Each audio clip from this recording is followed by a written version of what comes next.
Today, I have the pleasure of introducing our next speakers, Cheryl Benedict and Daniel Nguyen. Cheryl is an alumna from Cal Poly Pomona and has over 15 years of experience in cybersecurity. She is currently a manager at LBMC Information Security and holds several certifications. Daniel Nguyen is a lead security consultant at LBMC as well and holds both the OSCP and GWAPT certifications. He specializes in various types of technical assessments such as web application, internal and external penetration tests, physical security assessments, and many more. So today, Cheryl and Daniel will be sharing their tales from a hacker and qualified security assessor perspective. And with that, I will let them take it away. Great, thank you very much, Angela. Daniel, if you want to, you can go ahead and do screen share. Give me 1 second. Sure. All right, good either way. Actually, yeah, you might have to because I'm having trouble accessing my other monitor. No problem. Bear with us.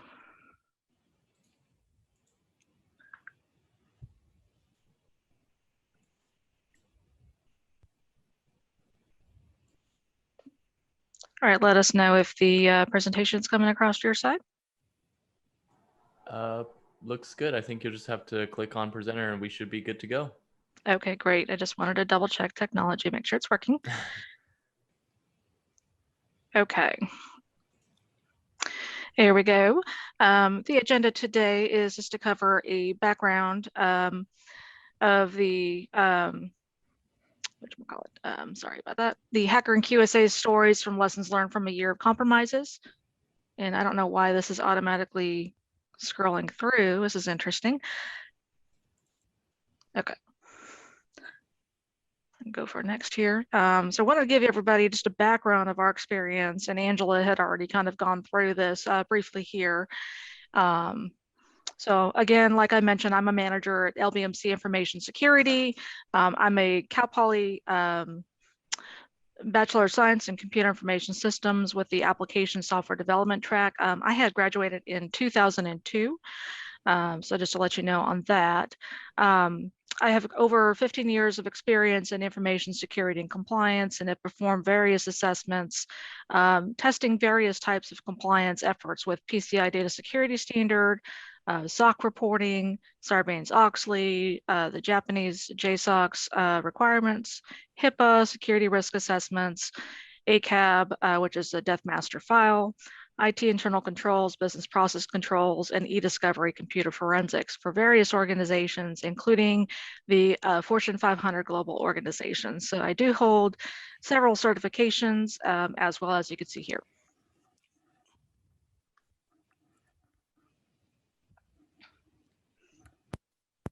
All right, thanks, Cheryl. So as people said, I am Daniel Nguyen. I work at LBMC as a lead security consultant. I primarily work with penetration tests. My background's a bit strange. I started off as a cancer research biologist, decided that wasn't a life for me. Wandered around for a bit, heard about the OSCP certification, kind of dived headfirst into it without doing too much research. Turns out that it was supposed to be hard, which for me, I just thought it was hard because I didn't know anything. Ended up passing it, got hired as a pen tester here, and I've been working at LBMC ever since. I primarily work focusing on currently with stealthy techniques such as living off the land, leveraging open source intelligence, abusing misconfigurations over technical vulnerabilities. But when I first started off, due to my lack of tech background, I hadn't actually I don't have experience with the with IT as a lot of my colleagues do, and because of that, I wasn't as strong in the technical aspect as everyone else. So instead, I leveraged my understanding of people, and although my technical skills have since been brought up to par, I think for me at least, I focus more on exploiting human behavior than the actual technical vulnerabilities that a lot of people think of when they think of penetration tests. All right, next slide, please. Should be coming through. Hold on, try again. There we go. All right, thank you. So a bit about us. We talk about why human behavior. Uh, we think that it's a great twofold approach. For our clients, it helps assess the compliance to information security frameworks. If you're familiar with some of those frameworks, a lot of the controls focus on trying to mitigate risks from human behavior just as much as it does technical vulnerabilities. The focus on human behavior also assesses the effectiveness of your current policies. Stuff like password policies, for example. Everyone's familiar with typical 8-character passwords, uppercase, lowercase numbers, special characters, but controls like that don't always account for user behavior that can greatly weaken those controls. For example, we get really great luck with, see, this is March, so winter 2021 exclamation mark or spring 2021 exclamation mark. I guarantee you, if a company has those password policies and there's 500 users, there would be at least 12 to 20 users using those passwords. It really shows how human behavior really introduces an element of risk that these policies might not account for. And of course, a lot of companies these days use vulnerability scanners such as Nessus, but those vulnerability scanners only account for technical vulnerabilities. They don't really look at the risks from the people themselves. And as for providers such as myself, I found that focusing on human behavior helps differentiate myself from the competition, where a lot of pen testers focus primarily on the technical aspect. By coming in from a different perspective, you're providing clients a different POV as well, and you provide much more value. And at the same time, making yourself differentiating yourself from everyone else.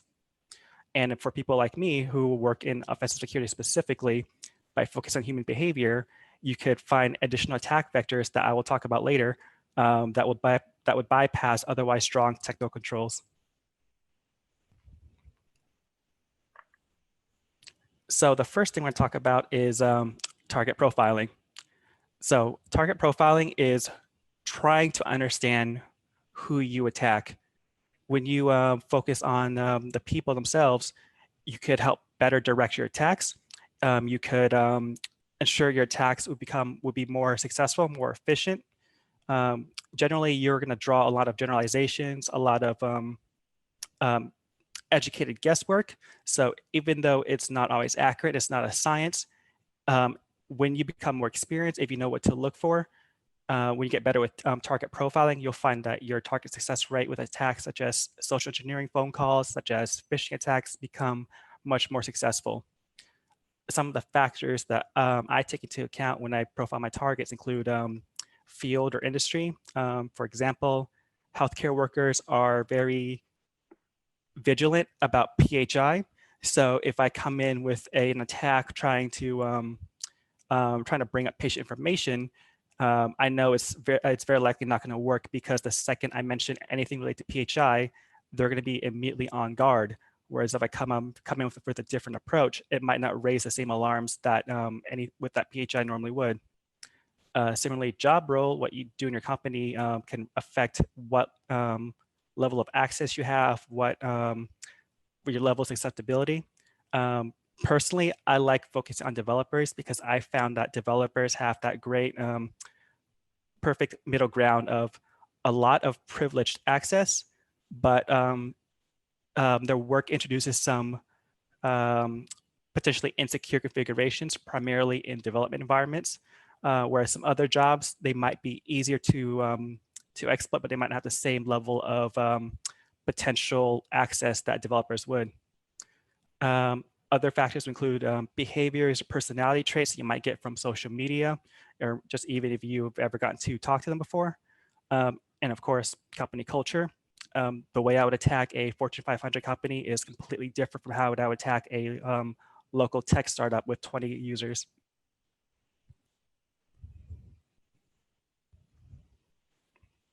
All right. So we're going to start going through a lot of different aspects of exploring human behavior, and we're going to have case studies for each. So in this specific case study for target profiling, the client in question was a PCI pen test client. So Cheryl will be able to talk more about the PCI aspect as a QSA herself. But as a pen tester, what I'm trying to do is access a special a special subnet within a network called the Card Data Environment, or CDE. And for PCI compliance purposes, any machine that touches or transmits or stores credit card data has to be put into the CDE, and the CDE has to be segmented from the rest of the internal network. So even though you might be on the same corporate internal network, you should not be able to access the CDE unless you go through the appropriate channels. So as an attacker, if I could breach a CDE, that's a huge deal, and that would be a major finding for PCI compliance. Excuse me. So in this specific case, I started off on the external pen test on the public internet. I found that a lot of their corporate infrastructure was protected by MFA, so I was not able to get through that. But I found that some of their developers were using Confluence and Jira hosted on Atlassian themselves rather than on company servers. And these third-party services were not tied into the corporate infrastructure. As a result, they weren't tied into the MFA that the rest of their corporate external network uses. So while I was able to compromise accounts, and while MFA was able to block my access to email and to the VPN, because Atlassian was not protected by the same corporate controls, I was able to use those compromised credentials and jump straight into Jira and Confluence. And while I was in those pages, I found there was a developer who had posted up his bash shell history, and one line in that file of maybe 1,000 different commands, there was one section where he was trying to SSH into a computer, and he copied and pasted his credentials too quickly before the SH prompt went up. And what happened was he actually just pasted his password into the shell, and it was logged into the history file, and no one noticed it until I came along. Fast forward to the internal pen test, I managed to chain SH tunnels between 3 different servers to breach the CDE, and I found that the password that he had logged in the history file was actually a reused root password for every Linux server on the CDE. So by profiling my targets, by picking out developer accounts, and by being vigilant, looking through that 1,000 line file manually, I found that one password that gave me full control of the entire CDE, where I could have compromised everyone's credit card data being transmitted through that network. And this highlights the need for comprehensive MFA protection, and for companies to just really know what services you're using rather than what compare that against this list of services you think you're using. Great points, Daniel.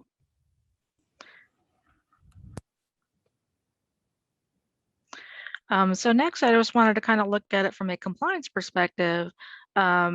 As far as the target profiling, of course, what Daniel was kind of describing in simplest terms is looking at reconnaissance and footprinting techniques from a penetration standpoint.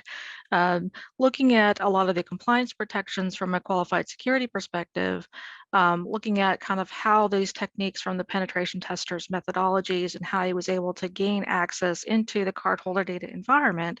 One of those is just looking at, how you're going about footprinting techniques. A lot of this information that penetration testers, as they're conducting their internal or external penetration tests, they're looking at a lot of public information out there on the internet. It could be LinkedIn, it could be information from Facebook, job postings, even the company website directly.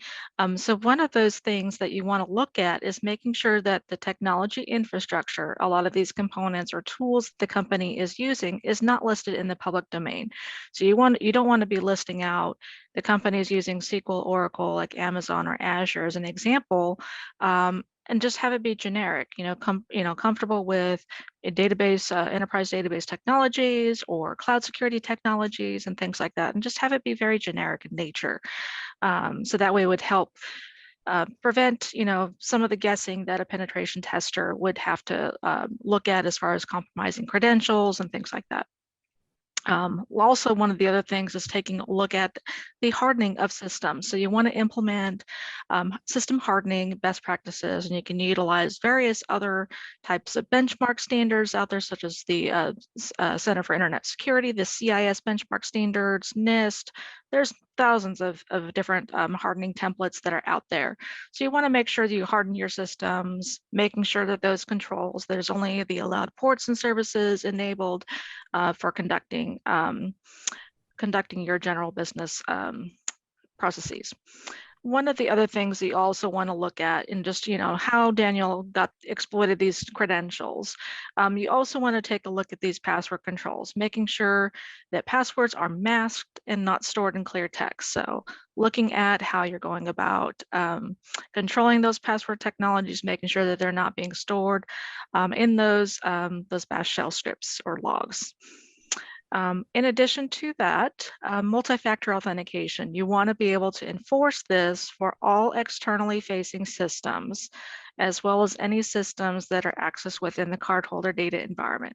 This is a PCI requirement as far as making sure that any of those administrative systems that people are accessing remotely from a computer or a laptop, whether it be even just accessing systems over the network, from even a VPN connection, you want to make sure you enforce multi-factor authentication for all systems that are accessed within the card data environment.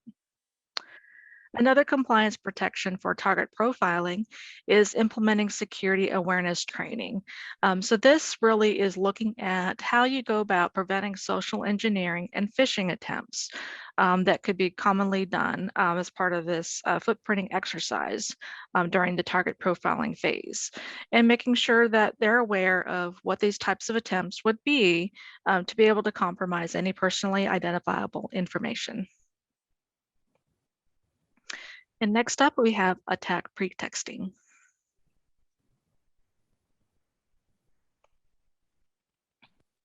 Thank you, Cheryl. So to give you a brief overview, attack pretexting is the practice of giving good context to your attacks themselves. It's not enough to just blindly send out a phishing attack or a social engineering phone call. You have to come up with a pretext for your attacks that takes your target off of guard, makes them more likely to engage with you, and really not try to raise any suspicions. I found that one of the most effective techniques is to just follow standard operating procedure, follow their daily routine. If you can try to make it seem more like everyday life, something that happens a million times a week, they won't think twice about it. There's also I guess stereotype of people coming in and trying to scare the users, but I actually found that I've had much more success trying to be likable with users rather than trying to scare them or stress them out. I think it just applies to life as a whole, where if you're likable and nice to people, they're much more likely to engage with you because they have more reason to do what you're asking. All right, so this next slide, actually it's not going over.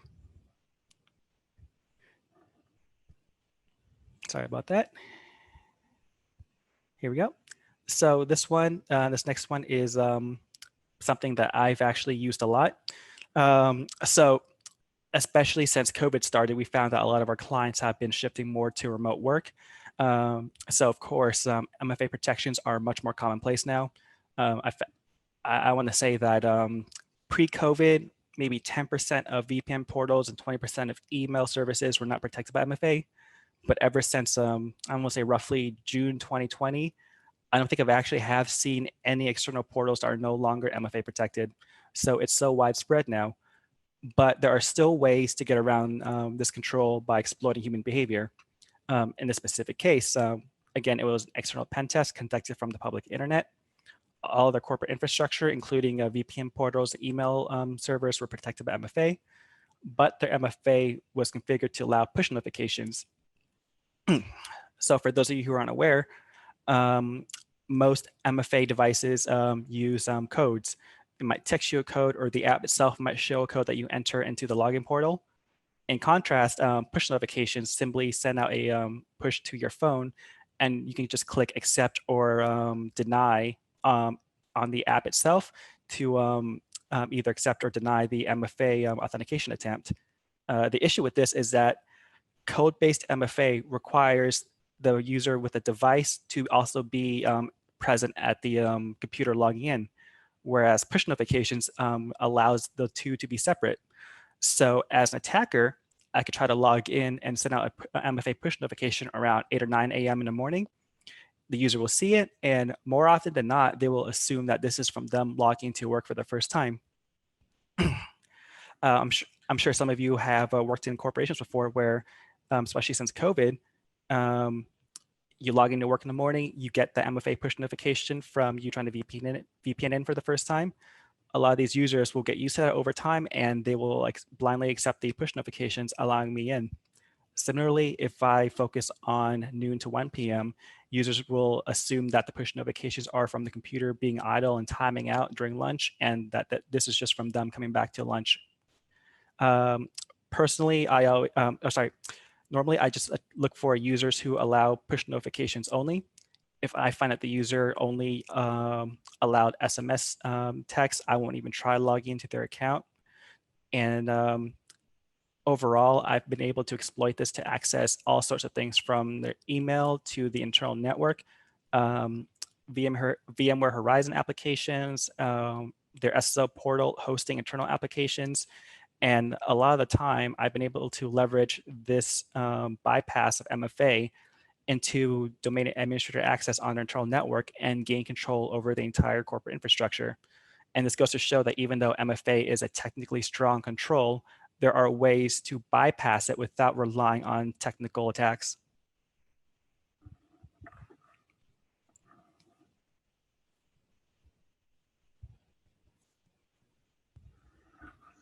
Okay, so based off of the attack pretexting overview, this is all generally based off of social engineering techniques, getting the trust from your target, whether it be user, looking at those MFA pushes and things like that, and just compromising some of those credentials from unknowing or unsuspecting users as well.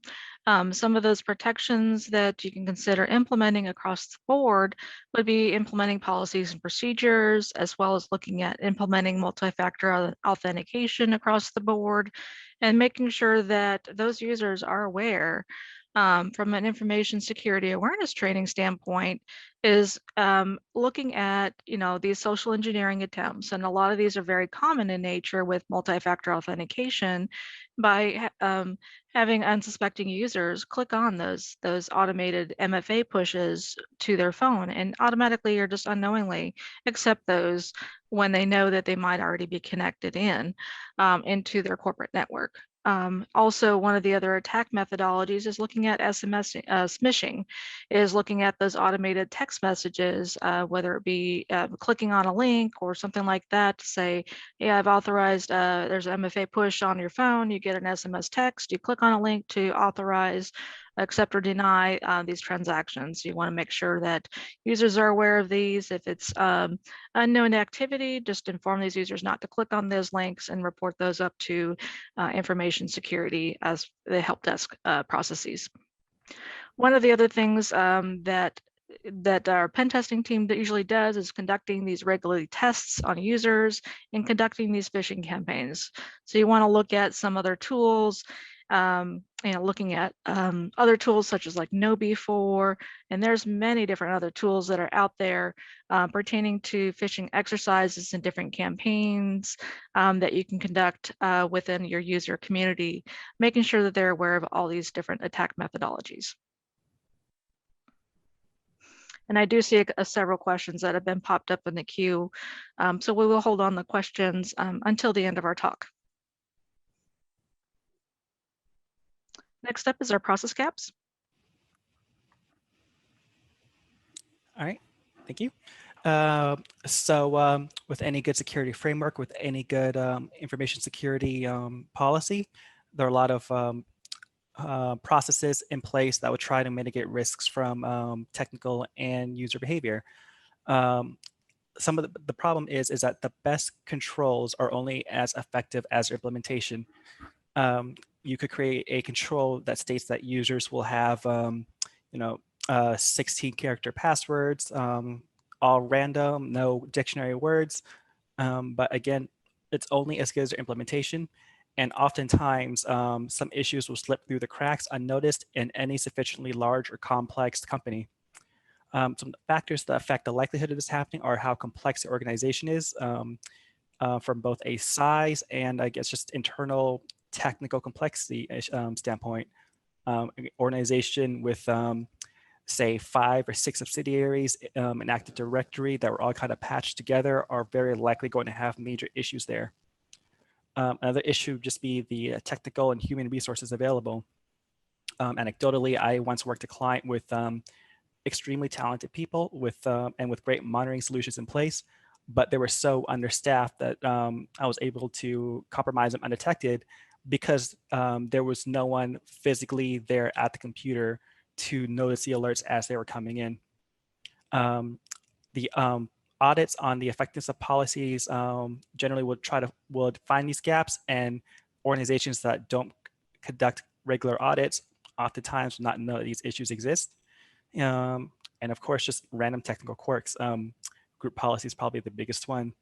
I've worked with multiple clients where they pushed out the right GPOs to fix an issue, but due to just quirks with Active Directory itself, these GPOs weren't always correctly applied and the issues persisted in some manner.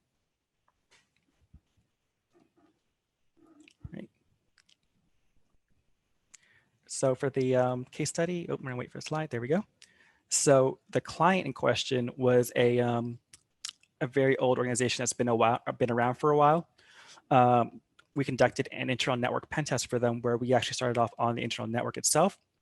So with the client, because they were around for decades, there was organic turnover in the IT team throughout the years. You know, people left, people retired, and eventually the people who were there at the time were not the people who implemented these who implemented the technical stack originally. At the same time, a lot of security policies at the organization was implemented in the early 2010s. That's pretty common these days. And as a result, due to how old the Active Directory environment was and due to the lack of institutional knowledge, many domain administrators on the network hadn't had their password changed in 5 years, and a lot of people didn't notice. So during my pen test, I compromised a backup operator account. And for those of you who don't know, backup operators are local administrators on domain controllers specifically. And because of that, I was able to RDP into a domain controller, and this account in question didn't have a password. So one of the issues here was that even though the client had strong password policies in place, no one actually went back and ensured that the password policy was retroactively applied to all accounts. So a lot of these accounts, because never had their password changed in all this time, they were allowed to persist with these weak, or in this case, a blank password, because the password change would only be the password policy would only be enforced once the account's password was changed. So when I RDP'd in, I found a 3-year-old backup file of ntds.dit. And for those of you who don't know, ntds.dit is the file on all domain controllers that contain the password hashes for all domain users.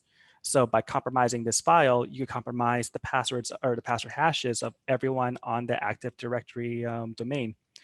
In this case, because it was a backup file, the passwords in there were at least 3 years out of date. But going back a bit, since many domain administrators had not had their password changed in 5 years, a lot of the passwords for these privileged accounts were still valid.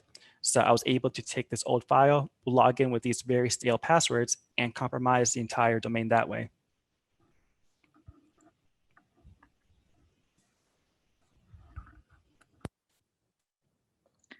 Great, Danielle. Thank you very much for that.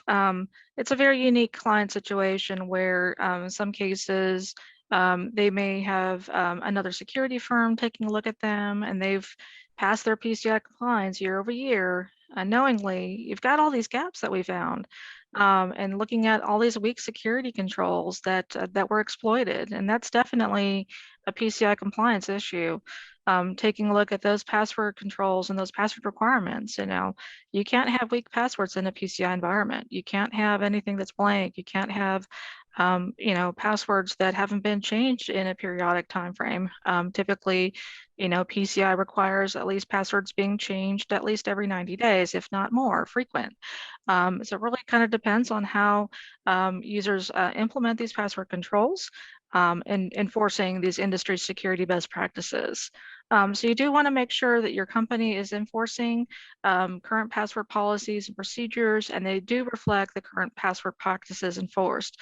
Looking at all of your systems, looking at domain controllers, looking at any of your applications and so forth that do support any cardholder data processing or any other systems that you do have. You want to make sure that those password controls do reflect your password policy.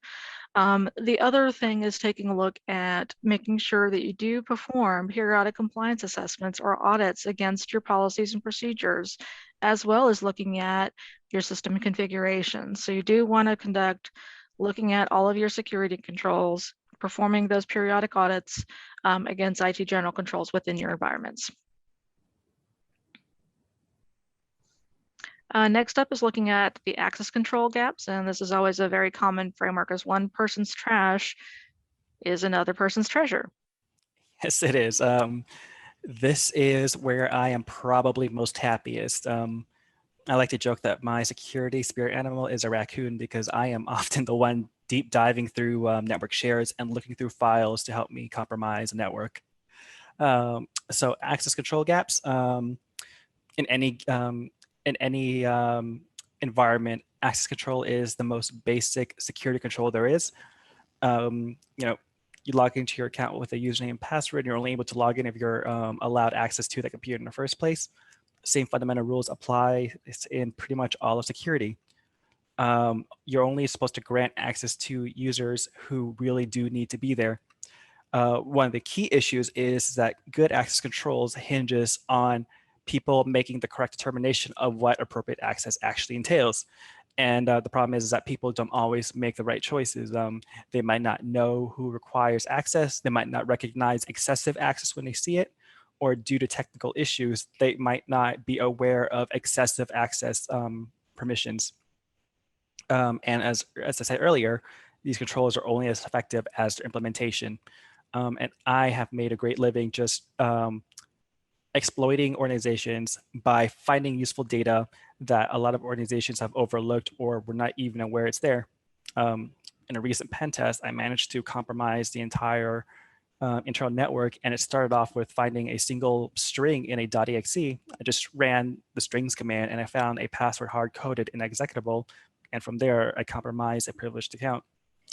So some of the factors that affect access controls are, proper risk evaluation, determining the risk and the potential impact of the current access permissions granted, the complexity of these access policies, similar to the GPO issues I mentioned earlier. Oftentimes there might be conflicting permissions, and one will unknowingly override the other. And visibility into hidden infrastructures, which I think I'll be going into soon.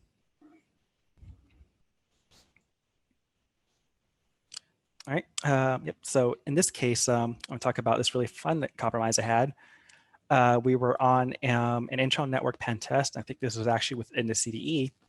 We found a network share that was readable by any user containing developer environment logs. Oftentimes, you'll find that the development environment logs or files within a development environment are readable by everyone, because oftentimes the passwords and the account credentials within development environments are completely different from the production environment. Similarly, the data within development environments are not live production data, so they would not contain any actual client or customer information. So as a result, a lot of developers let their guard down in development environments, and we see a lot of laxer security controls in place. So in this case, I was in the development environment. I found a network share that was readable by any authenticated user. And some of the files on these shares were logs for a SQL server. I pulled the SQL server logs, and I think it was around, I want to say 5,000 lines. And after reading through the lines manually, I think it took me like 20 or 30 minutes, I found one single line that had SQL Server credentials for an account. The database itself did not contain any sensitive information, and the account that I compromised in question was not an SA account, so it was not a database administrator. As a result, I didn't have write access to the database. I couldn't execute command line. I couldn't use XP command shell, which would let me execute commands on the Windows server. so my privileges were pretty limited. What I did have access to is a SQL Server or transaction SQL command called xbdirectory. This command is, to my knowledge, undocumented by Microsoft. I think it only really exists on forums. I couldn't find official documentation the last time I looked. And what this command does is it lets you list out all the files on a network share or on a folder or on a drive. So what an attacker like me can do is we can spin up poisoners that would poison any incoming SMB access to our machine. So by using my own laptop's IP address and by specifying a network share to xbdirectory, I can force the SQL Server service to try to access my laptop. My laptop would send a response back saying, hey, you need to authenticate into me. And that would force the account running the SQL Server instance to authenticate to my server, where I'm able to actually capture its password hash and try to crack it or relay it. In this specific case, the SQL Server instance was being run by a domain administrator account. So with this attack, I had actually managed to compromise the domain administrator itself. So from here, I relayed the domain administrator credentials into multiple servers to gain instant administrator access. And I was also able to perform offline dictionary attacks and obtain its clear text credentials as well. And again, compromise the entire internal network from just one line in some dev logs.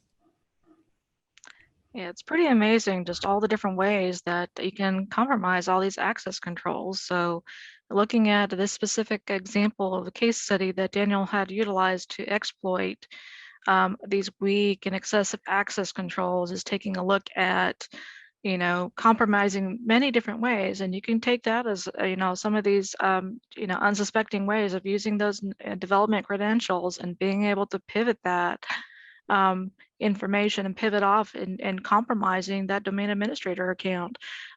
So one of those things that you're looking at from a compliance standpoint on access controls is you want to protect and develop these access roles and responsibility matrices for the different job descriptions, job positions within your organization. You want to make sure that these assigned roles and permissions permit and allow appropriate separation of duties. So you want to make sure that there's no unnecessary roles and permissions that are assigned given users. So you don't want to have developers accessing the production environment.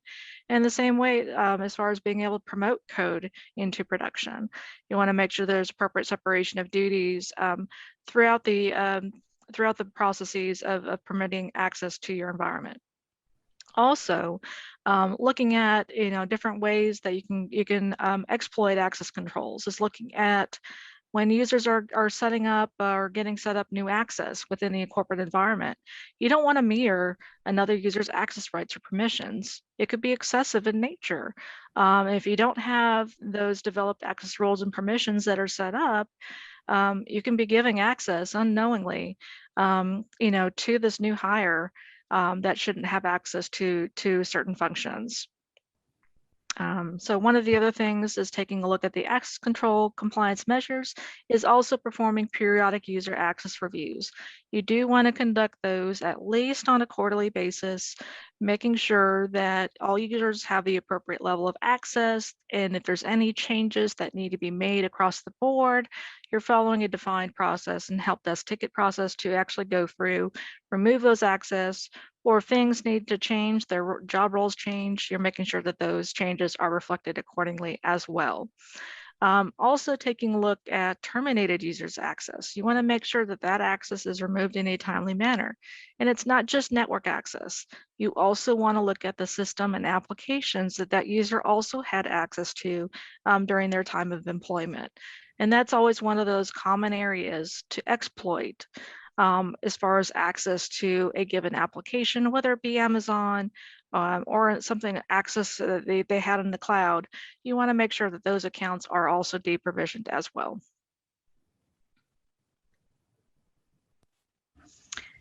And then in our closing thoughts, we just wanted to give you a few tips and tricks. Okay, thank you. So from my perspective, from a technical perspective, I just want to reiterate again that organizations are run by humans. And I feel like this is a very underappreciated point where the best technical defenses are ultimately planned, implemented, and controlled by people. I think have demonstrated that a lot of otherwise strong technical controls were made vulnerable by just decisions or behaviors from people themselves. So it showed that we were able to use human behavior to bypass MFA, to gain internal network access, and compromise internal network without initial privileged accounts. So from a blue team perspective, from a defensive perspective, you want to anticipate vulnerabilities from people. Try to think about what risks might be introduced by people making the wrong decisions, and then implementing processes to try to counter those vulnerabilities. Some suggestions I like to push to clients include regular audits of your organization's security, be it scans of your Active Directory relationships to ensure no improper permissions, to conducting regular password audits and forcing users with weak passwords that you found to change the passwords. Security education is always a huge one. It's probably the trickiest one for organizations to implement, but the more security aware your users are as a whole, the better you'll be as a result. And from a professional perspective, you just always have to continue learning. Attacks and threats change every day. And I mean, within the past, I'm going to say 2 weeks, we've shifted from talking about and freaking out about SolarWinds to freaking out about on-prem Exchange servers. And overall, security is collaborative. Technical and process controls complement one another. Especially in my field, I feel like there's a very heavy overemphasis on technical controls without appreciating that a lot of the policies in place, a lot of the processes complement technical controls and work together to create a more secure organization. Similarly, understanding the human component in security can go a very long way in securing your organization, and performing regular risk assessments within your organization will help you understand where you are and give you ideas of how you can get to where you want to be. Great points. And always just looking at the aspects from a technical standpoint. You must also have that compliance framework as well in mind when you're conducting your various assessments or looking at your security posture across your organization. Compliance is a requirement for most organizations that you both need to implement both that technical testing, from that pen testing standpoint, as well as compliance testing to make sure that your organizations are truly secure. Looking at these different compliance requirements, these organizations, you can face fines and penalties if you're not compliant with these different standards that are out there. Whether it be, PCI, DSS, whether it be HIPAA, GDPR, if you're a publicly traded organization, so forth, if you're not complying with SOX, there's so many different fines and penalties that could be issued out there by these different regulators, if not, the card brands, which would be issuing out your fines and penalties, that they push those onto the merchants directly. It could, face your organization to being shut down from accepting credit cards and so forth. So there's just so many different ramifications there, not to mention if you get breached, goodness, there's so many other things that you have to deal with legal fines, penalties there, credit card protection services for customers who got breached and so forth. So that image reputation is so important from a compliance standpoint. You want to make sure that your systems are well secured. So looking at all these different best practices at a high level, just covering some of the high points here, is you want to develop and implement organizational-wide information security policies and procedures. And why I say this is you're looking at information security as a whole. You're looking at IT general controls. You're looking at all of those controls that would be able to protect an organization. Looking at operational controls, looking at systems development lifecycle, access controls, etc. And that's just a couple, just to name a few. Also, you want to look at the performance of your enterprise risk assessment. So there are many ways to conduct an enterprise risk assessment. This is both the enterprise-wide organization, including the administrative controls, physical security controls, your technical controls, looking at the pen testing, other IT general controls within that environment. You'll also want to look at those organizational controls from a standpoint, whether it be business process controls and those things that relate to how an organization would be able to conduct business. You want to make sure that those controls are identified in your risk assessment. In addition, is looking at your policies and procedures safeguards. So looking at those kind of a few key points there as you're conducting that risk assessment based on those key factors, you're identifying within your risk assessment those human threats, those technical threats, environmental and physical threats, and natural threats. We've got COVID going on. Who knew that this would ever happen? And you want to make sure that you're accounting for pandemic within your enterprise risk assessment as well, that could potentially exist within your organization. Also, looking at the best practices, you want to implement all the necessary controls and compensating controls as necessary to protect your organization's assets. So looking at all those IT general controls that we've talked earlier during our talk. And if you're not able to meet some of these controls, what are those compensating controls that you can implement in addition to be able to monitor any of those actions that might occur, whether it be logging and monitoring, that you're going to implement some additional controls on top of that. Say, for example, you can't implement a password control because you've got a 15-year-old application that doesn't support multi-factor authentication. You want to implement other measures in place to monitor those accounts being logged in. Also performing continuous audit techniques. Continuous audit is very, very important. You want to go through and conduct these regular assessments and audits of your organization's security posture. You want to conduct these at least on an annual basis, if not more frequently. And it's okay to periodically perform a test or two tests of different, let's say this month I'm going to start with physical security controls. Let's take a look at that control area at first, and then look at and just do spot checks of these, and you can conduct what we call a gap assessment. If you want to do one general gap assessment across all IT general controls and just conduct, let's take a sample of one system here, one system there, and just see if organizations are following their policies and practices. And that will give you a sense if there's some control breakdowns and if you need to conduct any additional remediation efforts to make sure that companies are aware that they need to follow their security policies. Next is looking at your security awareness training. And this is very, very important. There are so many ways that you can conduct security awareness training, but you want to make sure it's effective. So that security training, it's not just protecting the assets of the organization. You want to make sure you're giving these examples, like we've talked about with social engineering, phishing, smishing, etc. You want to make sure that organizations are aware of these different ways of techniques that people unknowingly might suspectly give out personally identifiable information, causing these data breaches, causing these hacks, and so forth within the organization.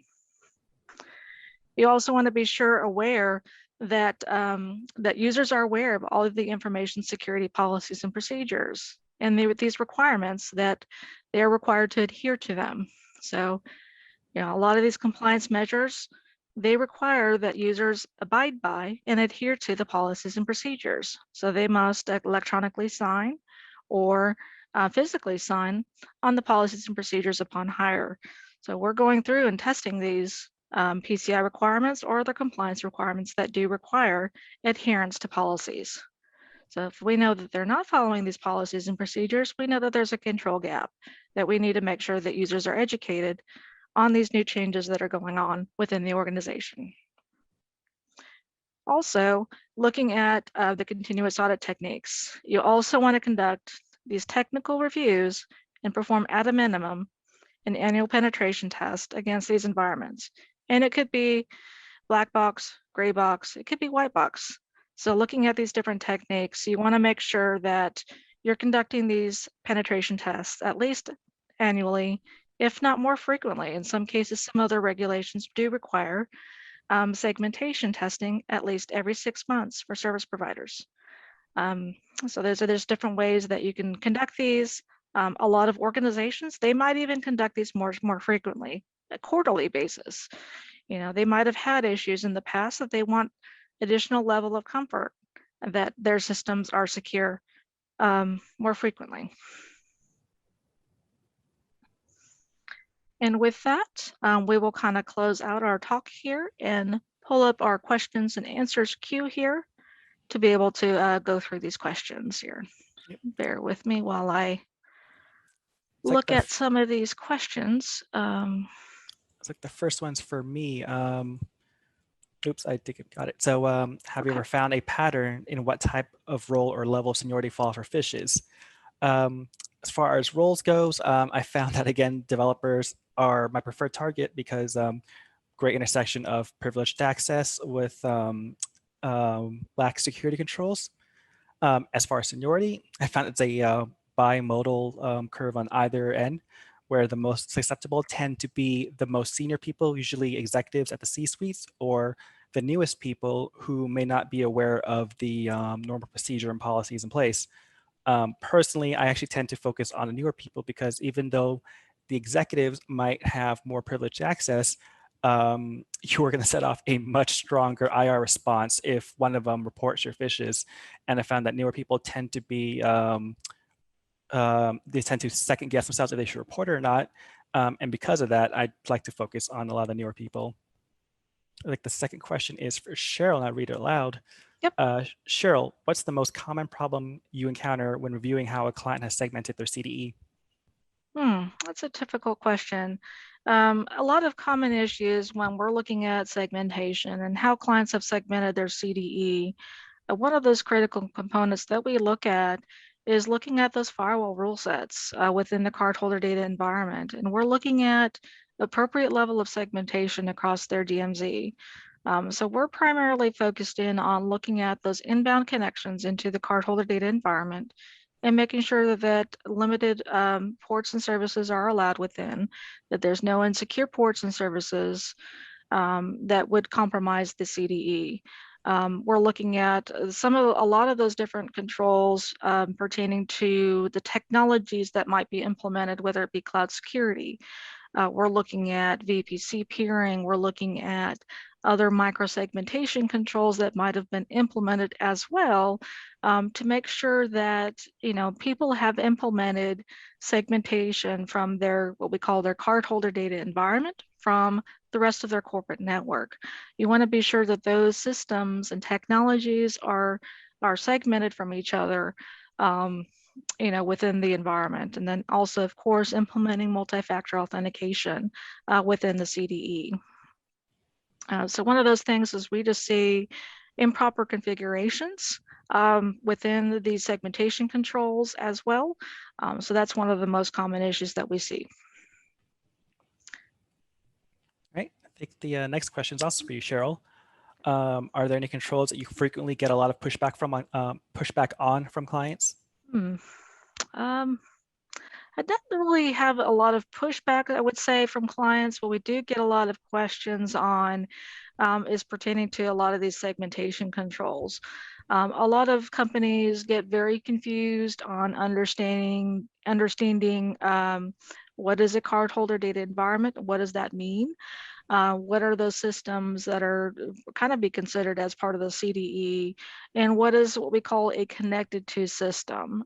So a lot of these connected to systems are those segments or subnets that have a connection inbound into that environment. And it could be Active Directory that is providing a port allowed over, if you're doing SSH, as an example, that port or service allowing that connection inbound from another system or server, that would be a connected to system. So you're looking at those different kinds of controls and just kind of we're looking at how that network path, how data is being flowed across the network.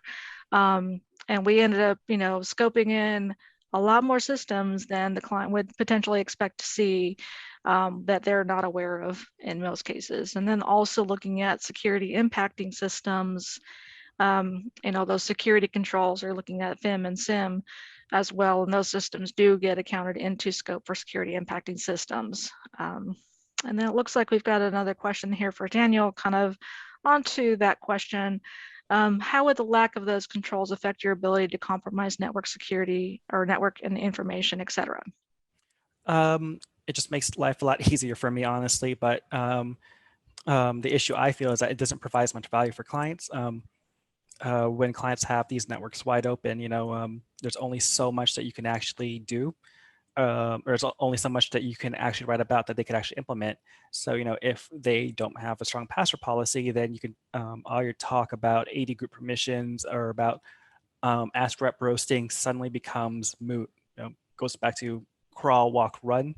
You got to do the basics first. And if they don't have these controls implemented, that's where they should be starting. And to be honest, I think a lot of the times people who don't have these controls in place aren't yet ready for a pen test. Mm-hmm. I think I have one more, but we might be long on time. So Celeste, do we have a couple minutes just to cover this last question here? I think unfortunately we'll probably have to cut it. I'll just kind of wrap things up for that specific question. It should take me just 1 second to Michelle. answer that question, but Okay, sure, no pertaining problem, to ma'am. the engagements, how do I find the client has little to no understanding of PCI compliance and how do I handle it? I find this very common within our organizations when we're doing assessing of PCI compliance for organizations. So what we do typically is we conduct a kickoff meeting with the client, get an understanding of their understanding of compliance itself. And we do conduct what we call a PCI 101, an introduction to PCI compliance.